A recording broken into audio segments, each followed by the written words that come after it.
We're going to do another Rhino operating system session today.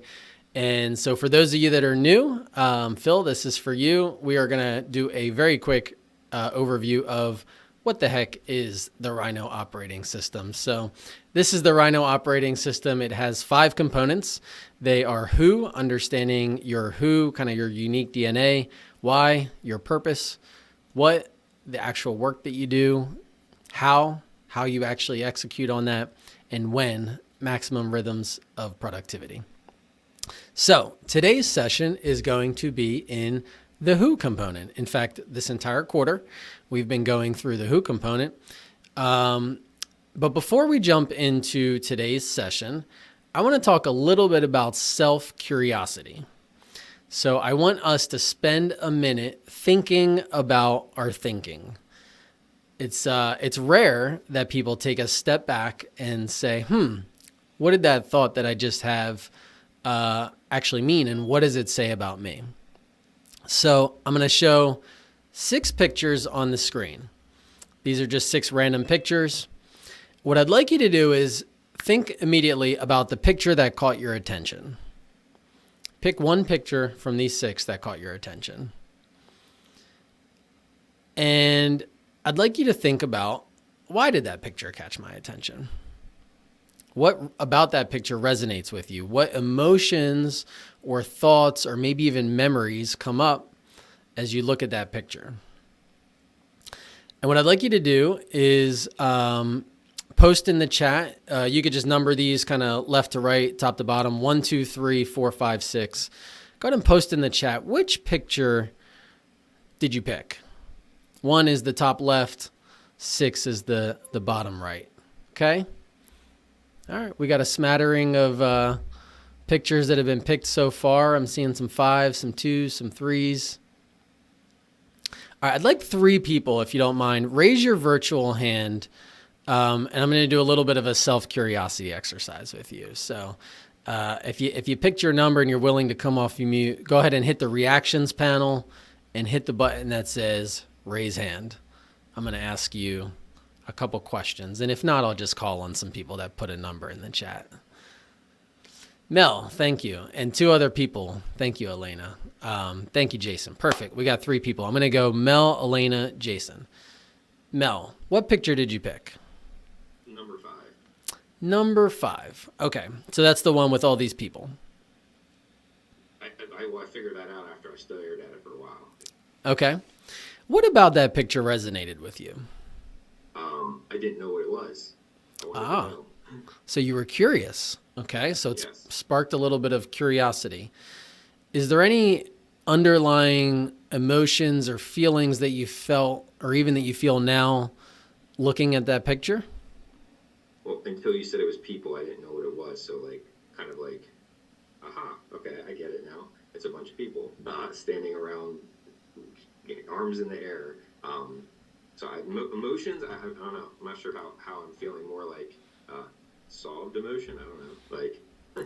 Okay, so you're feeling some resolution, so it was almost like you enjoyed having this question, almost this problem, and you wanted to solve it. There was like this unsolved issue that was in your mind that you wanted to solve. Yep. Interesting. And do you find that connects to like the season of your life that you're in? Do you find yourself looking at problems or finding yourself curious around seeing a particular opportunity for you to solve something? That's a good question. I mean, I definitely, I think in general, I am somebody that likes to solve problems. So I generally like to find things that don't make sense and try to understand why they don't make sense or help them make sense, at least to me. So yeah, I would say that definitely is probably the reason why all the other ones I knew what they were, at least I thought I knew what they were. That was the only one that didn't make sense and it stood out to me. So I definitely think that it fits me. Interesting. All right, Mel, thanks for playing. Appreciate you sharing a little bit of that. I think Elena was next. So Elena, which picture did you pick and why? I picked 1, and because it was bright and reminds me of like morning drives or afternoon drives in the sunshine, which is something I like to do. Okay, so you liked the car kind of driving there into the sunset or sunshine.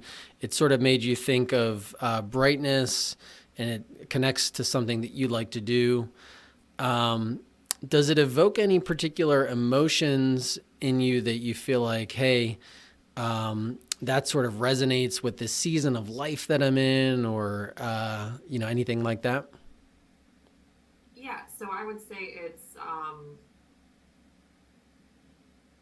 maybe slightly nostalgic, I Mm, guess. mm, Peaceful, and I have found myself lately trying to sit in like moments of peace more frequently. mm. And, you know, I'm just a nostalgic person in general. I like to think about memories and look through old photos. So yes, I would say so.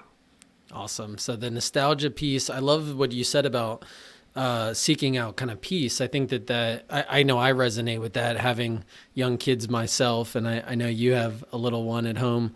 That when you have those opportunities for those moments of peace, it's something that you seek and you look for and you grasp at. So that makes a lot of sense. Thank you, Elena. Appreciate it.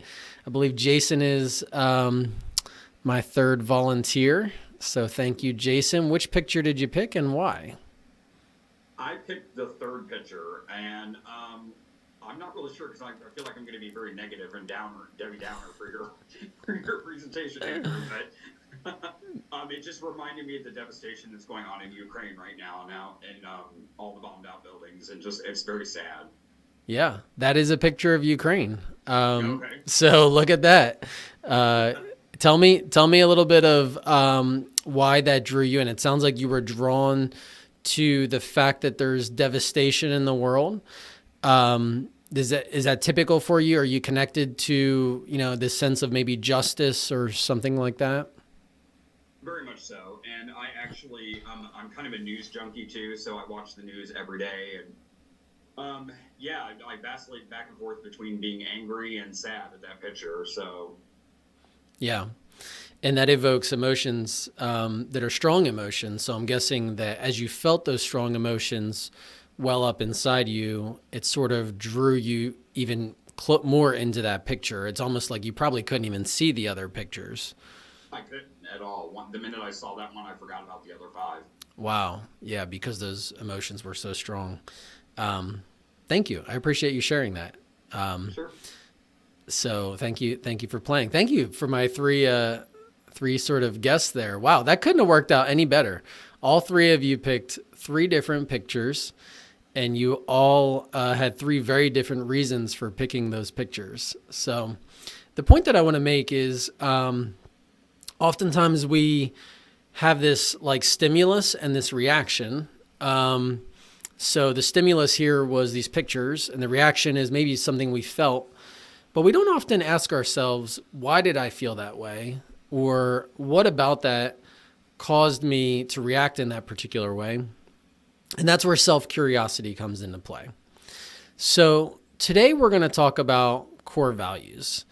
And I want you all to keep that mentality of self-curiosity as we jump into core values for today. So, of course, a conversation around core values would not be complete without us talking about Burgo's core values.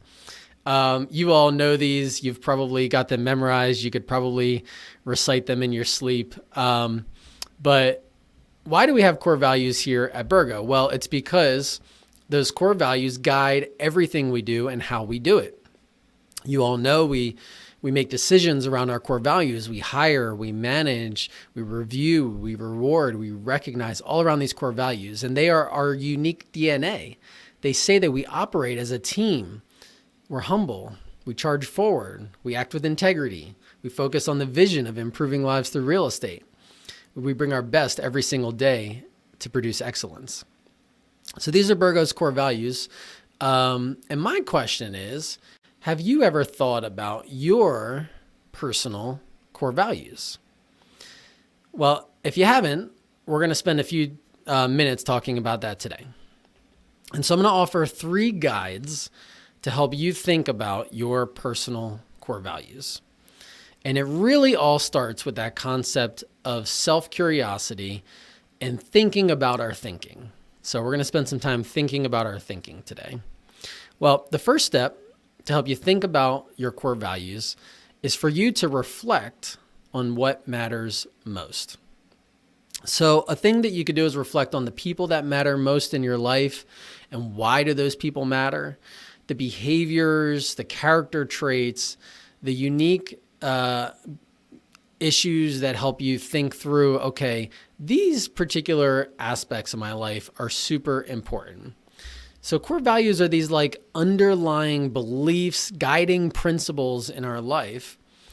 And in order to really think through those, we have to reflect on our past. Oftentimes our core values are things that are deeply rooted in us from a very, very young age. And so reflecting on those deeply rooted aspects of ourselves helps us really to think about what matters most to each of us. So after you've kind of reflected on what matters most, from there, you can start to think about what are the themes and patterns from that list of kind of things that matter most. So that was a little bit of what I was doing with each of you in that exercise. I was trying to listen for, what are these themes and patterns in the words that they're saying that might help to identify things that they are important to them. So with Jason, like I could tell there was this deep caring about justice, about the things that are happening in the world, about, this devastation that's happening. Like I could just hear the core value coming through in his description of that picture. And the same thing with Elena and Mel as they shared as well. There was something about each of them that was shared. And so just recognizing the themes and the patterns in the language that we use, the conversations that we have, the behaviors that we exhibit, that's really kind of the next step. And then from there, the third thing that we can do is really start to refine and prioritize those values. So the reality is many of us value a lot of things. So many of us would say, wow, we could have 10, we could have 15, we could have 20 values, things that we value. But a good core values list, as you probably know from EOS, should be no more than like 5 to 7 values. So really thinking about what is my unique DNA? Again, this is all about the who component. What is my unique DNA? And what are the 5 things that really matter most to me? So in summary, just kind of 3 guides you can use to really identify your core values. And we're actually going to go through this as an example today. First thing you do is just reflect on what matters most, thinking about what matters most to you in your life. Reflecting on your history, your family upbringing, your childhood, all of those kinds of things can help give you clues towards your core values. Recognizing those themes and patterns among those things that matter most to you. What are the themes? What are the patterns? And then last but not least, refining and prioritizing that list, because getting it down to 5 is sometimes the hardest thing to do. And so with that, I'm going to jump into a tool that I'm actually going to walk through with each of you today. So if you've never identified your own personal core values, we're actually going to do that today. It doesn't take very long.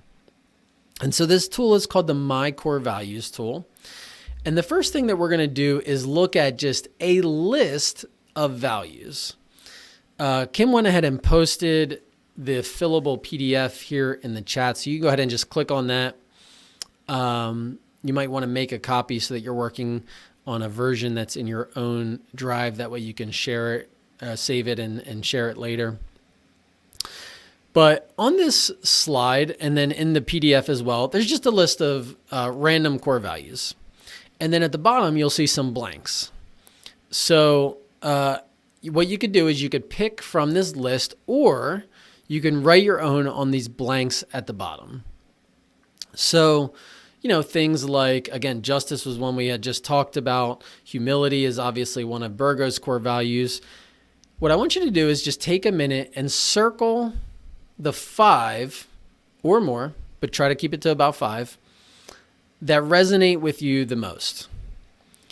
So go ahead and take that PDF. It's hard to circle on a PDF, but just think about the 5 that matter to you most. And again, you can write in examples if none of those work.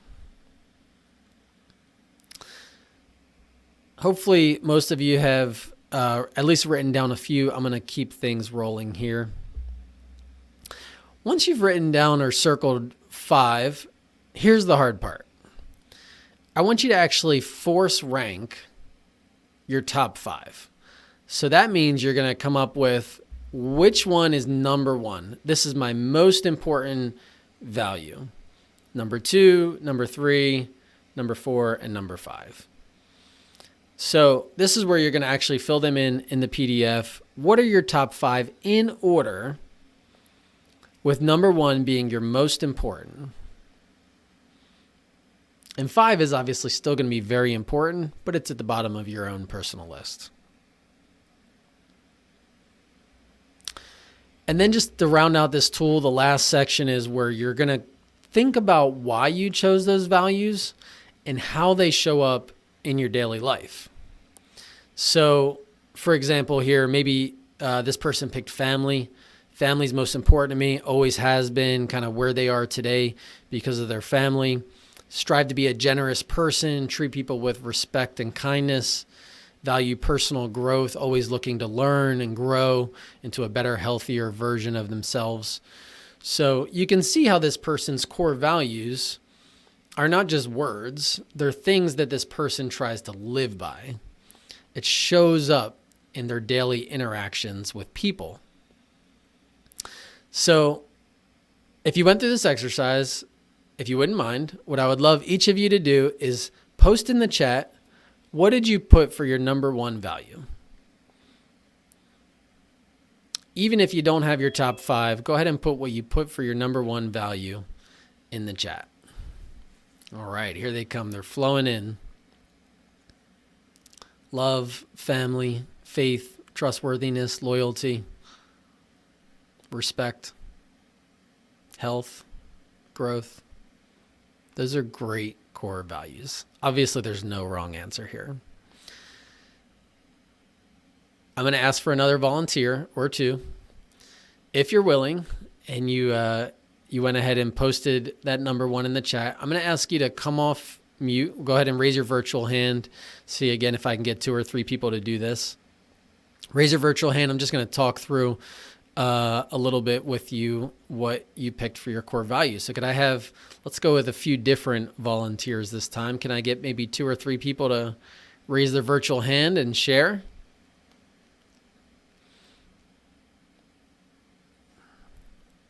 All right, Candace. Awesome. Thank you. Which one did you pick as your number 1? Family. Family.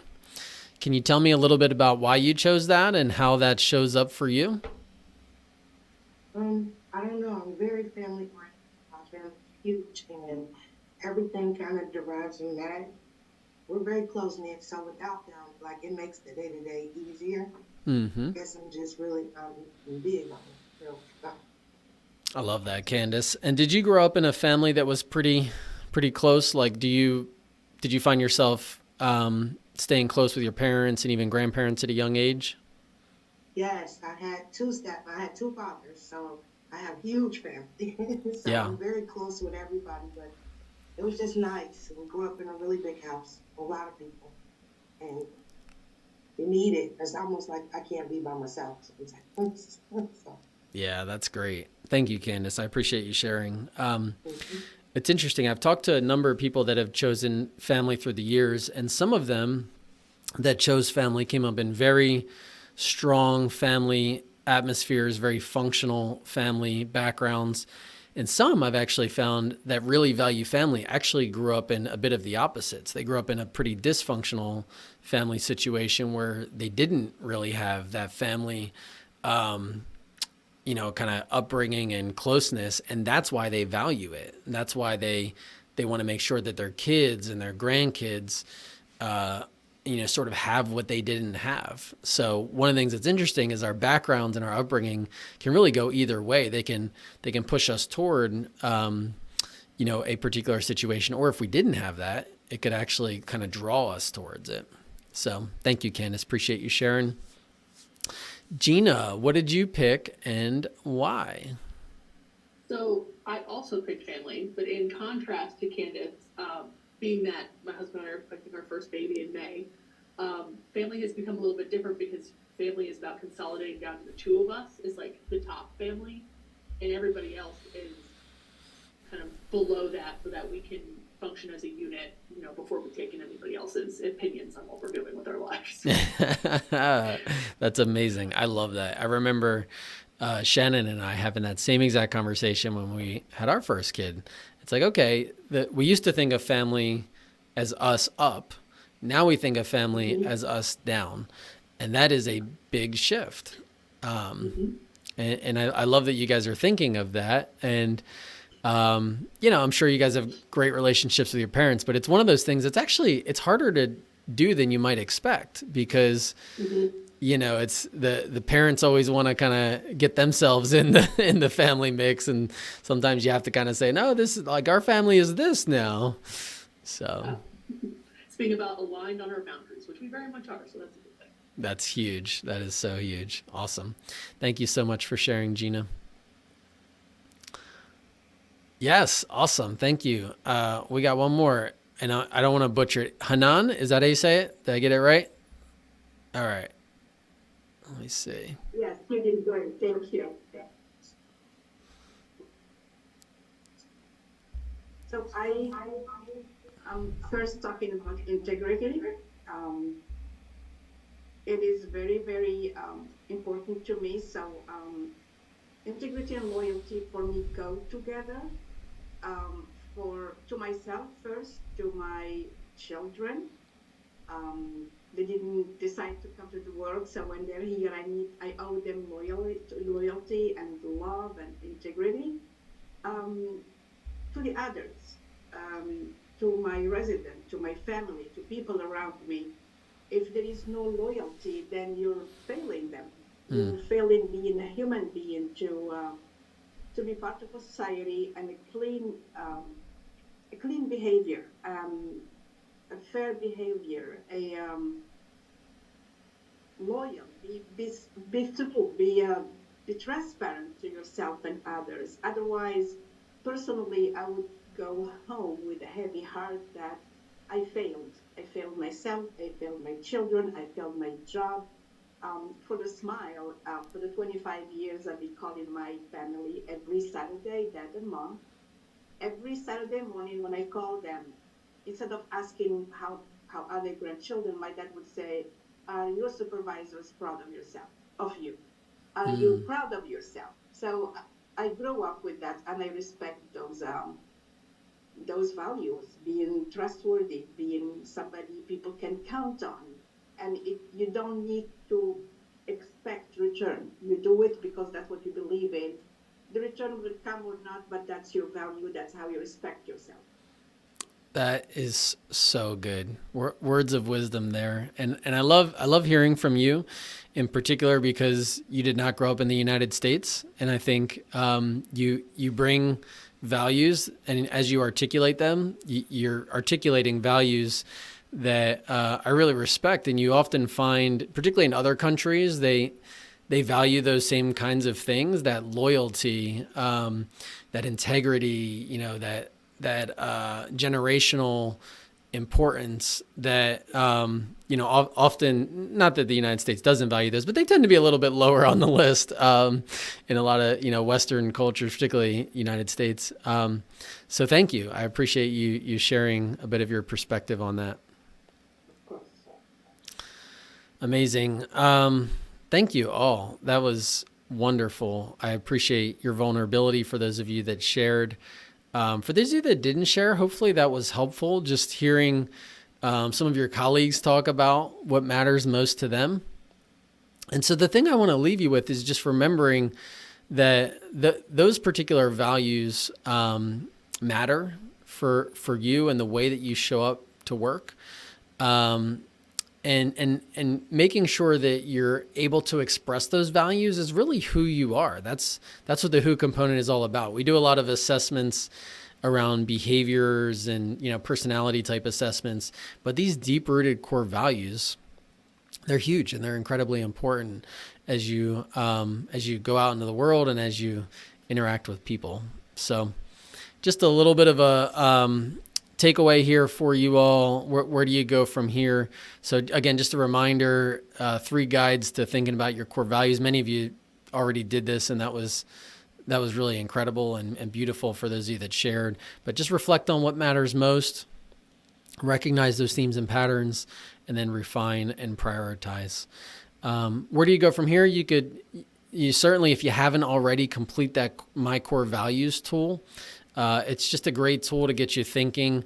Today was obviously a very abbreviated version of that tool. So you could take that with you on your next clarity break, 15, 20 minutes, in quiet time at a coffee shop or on a hike. I think it'll really start to think about, okay, what does matter most to me? And then share those. Really encourage each of you to share your core values with somebody that you trust. That could be a spouse or a close friend or your manager. But think about, hey, who can I share these with, that just so that they know? I know if I were managing any of you, I would want to know, hey, what is it that really makes you tick? What is it that you care deeply about? And let me make sure that I'm honoring that and respecting that in the way in which I work with each of you. So definitely share these with your manager if you have them. And then last, and this is probably more of like a lifelong journey, but align your life with your core values. So this is kind of really where the rubber hits the road. If you're not in an organization that respects your core values, that's going to be really hard. If you're not at a company where you can be yourself and where you can feel respected for the things that matter deeply to you, that's going to be really hard.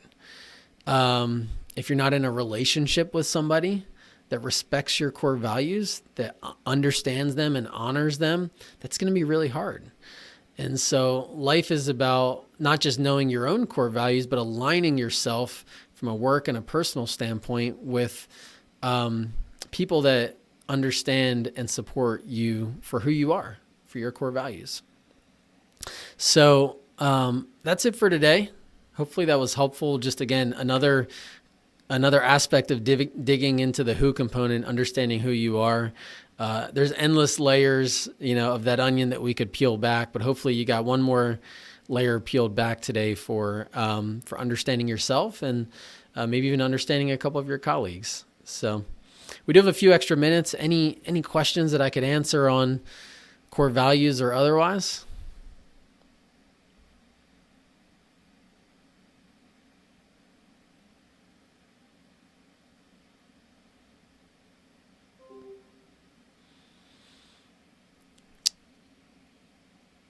All right, last call. Any questions? I got one for you, Andrew. Sorry, I throw one in there at last second. No.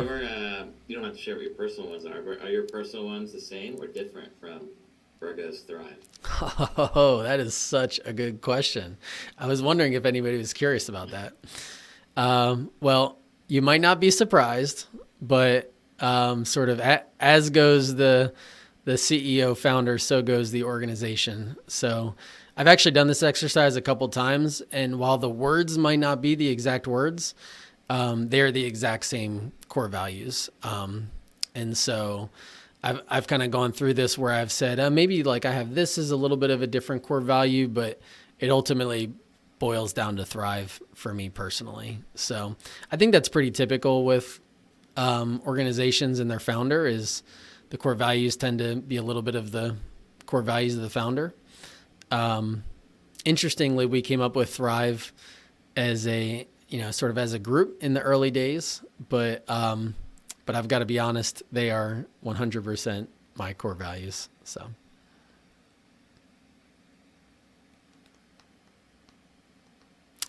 Great question. Any other questions?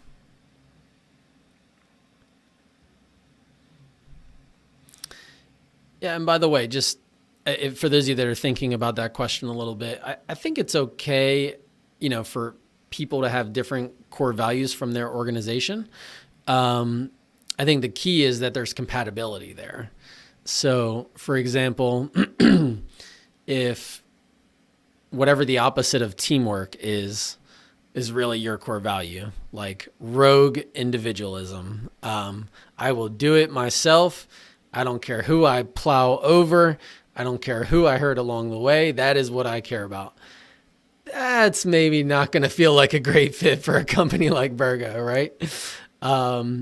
Whereas, if you have family as a core value, there is nothing in our core values that is incongruent with family or love or respect.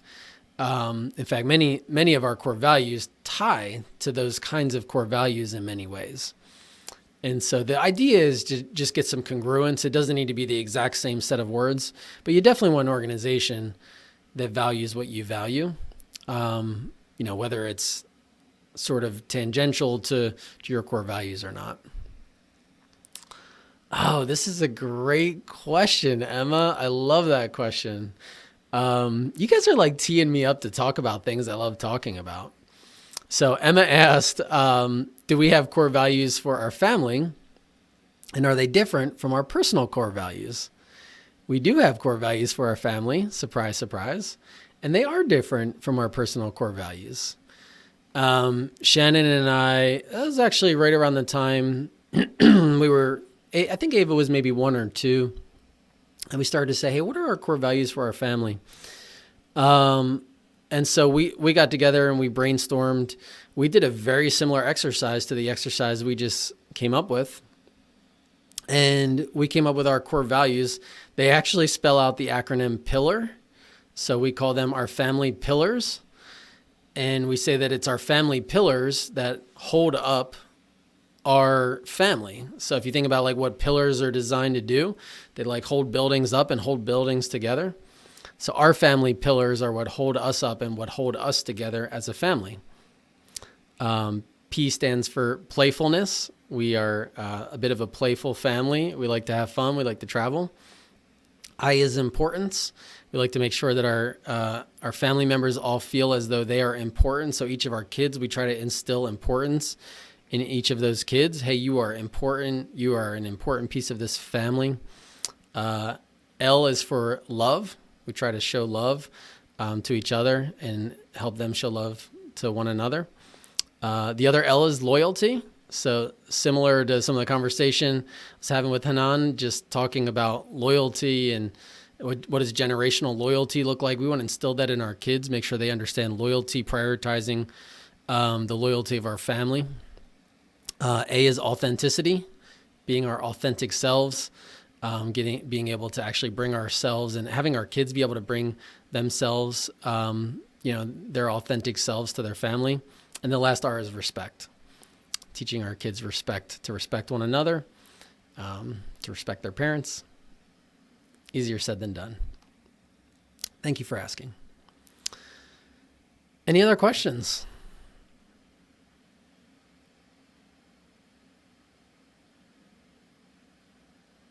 Yeah, and that could be a fun exercise for those of you that are married. It could be a really fun exercise for you to do with your spouse as well, thinking about your core values of your family. All right. Thank you. This was so much fun. I appreciate the participation, and I hope you all have a great week improving lives through real estate.